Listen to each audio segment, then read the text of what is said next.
Hello दोस्तों, इस video सत्र में आपका स्वागत है। इस सत्र में हम जिस विषय को कवर करने जा रहे हैं वो है उपचयन एवं अपचयन अभिक्रियाएं, ऑक्सीडेशन एंड रिडक्शन रिएक्शंस। दोस्तों, जैसा कि आप जानते हैं कि अभिक्रियाओं के कई प्रकार हैं। उपचयन एवं अपचयन अभिक्रियाओं के प्रकार हैं जिनका हम अध्ययन करने वाले हैं। हम उन अभिक्रियाओं के बारे में भी अध्ययन करेंगे जिनमें उपचयन एवं अपचयन एक साथ होते हैं। आइए पहले उपचयन अभिक्रिया ऑक्सीडेशन रिएक्शन क्या है इसके विषय में जानते हैं। उपचयन का सीधा सीधा अर्थ ये है कि ऑक्सीजन की वृद्धि या हाइड्रोजन का ह्रास, गेन ऑफ ऑक्सीजन और लॉस ऑफ हाइड्रोजन। तो हम उपचयन अभिक्रिया को कैसे परिभाषित करते हैं? ऐसी अभिक्रिया जिसमें किसी पदार्थ में ऑक्सीजन की वृद्धि या हाइड्रोजन का ह्रास होता है, उपचयन अभिक्रिया ऑक्सीडेशन रिएक्शन कहलाती है। आइए इसे हम अधिक विस्तार में एक क्रियाकल्प के द्वारा समझें। एक चाइना डिश में 1 ग्राम कॉपर चूर्ण लेकर उसे गर्म करें।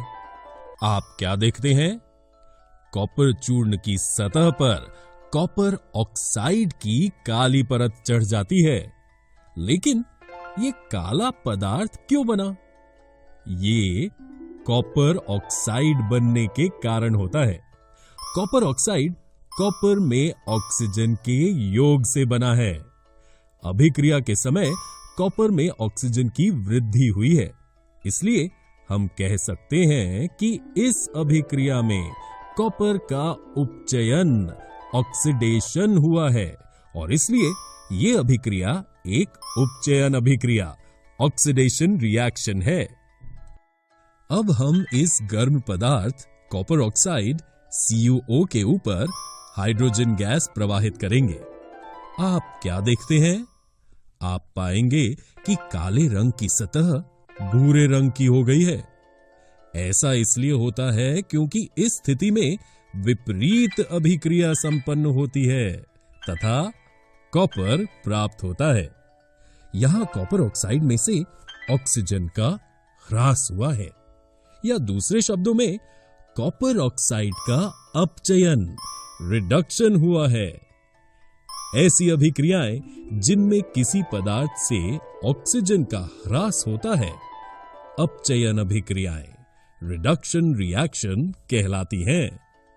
यदि हम इस अभिक्रिया को गौर से देखें तो पाएंगे कि इस अभिक्रिया में कॉपर ऑक्साइड से ऑक्सीजन का ह्रास हो रहा है, इसलिए ये अपचयित हुआ है, और हाइड्रोजन में ऑक्सीजन की वृद्धि हो रही है, इसलिए ये उपचयित हुआ है।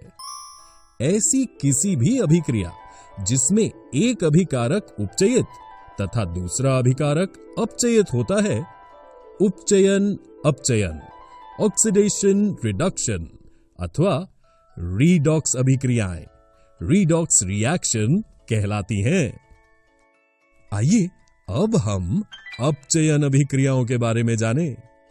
जब भी किसी अभिक्रिया में किसी पदार्थ में हाइड्रोजन की वृद्धि या ऑक्सीजन का ह्रास होता है, ऐसी अभिक्रियाएं अपचयन अभिक्रियाएं रिडक्शन रिएक्शन कहलाती हैं।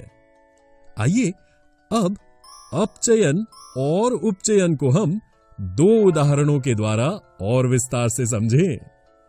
इस पहली अभिक्रिया में सोडियम में हाइड्रोजन की वृद्धि हुई है, इसलिए ये अपचयन का उदाहरण है। दूसरे उदाहरण में कॉपर ऑक्साइड में ऑक्सीजन का ह्रास हुआ है, अर्थात अपचयन, तथा हाइड्रोजन में ऑक्सीजन की वृद्धि हुई है, अर्थात उपचयन हो रहा है। आइए ऐसी अभिक्रियाओं के बारे में जानें जिनमें उपचयन और अपचयन दोनों देखने को मिलते हैं। क्योंकि जैसा हमने उदाहरण 2 में देखा, कॉपर ऑक्साइड से ऑक्सीजन का ह्रास अर्थात अपचयन और हाइड्रोजन में ऑक्सीजन की वृद्धि अर्थात उपचयन हो रहा है।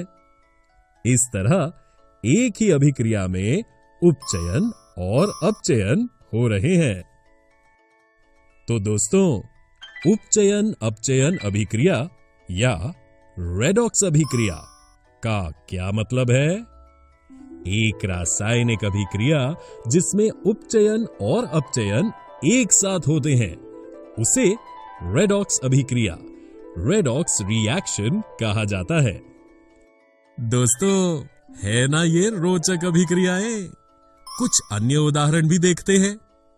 पहले उदाहरण 1 में जिंक ऑक्साइड से ऑक्सीजन का अपचयन और कार्बन में ऑक्सीजन का उपचयन हो रहा है, इसलिए ये रेडॉक्स अभिक्रिया है।